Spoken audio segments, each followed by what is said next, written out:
in the presence of God. It's just been so wonderful.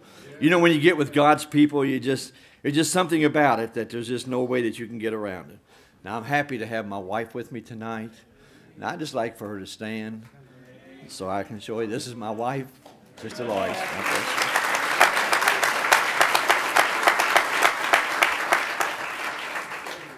I'm going to tell you something tonight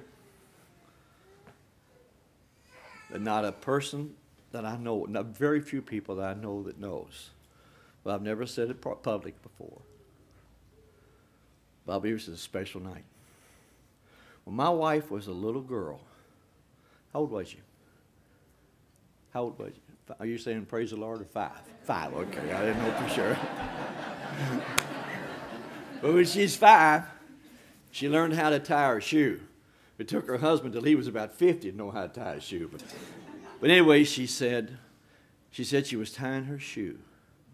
My wife come from a family that wasn't believers in the message. They were nominal Christians.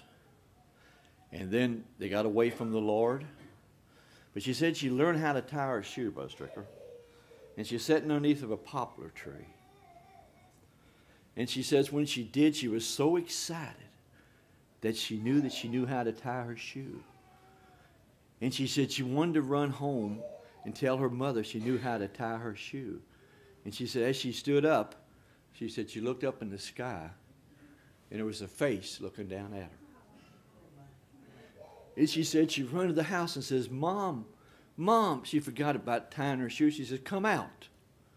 She said there was a man's face in the sky, and it's looking at me. It said when she came out, there was nothing there. And she says, Billy, when we first started dating, and you introduced me to your family, she said, that face that I saw was your daddy.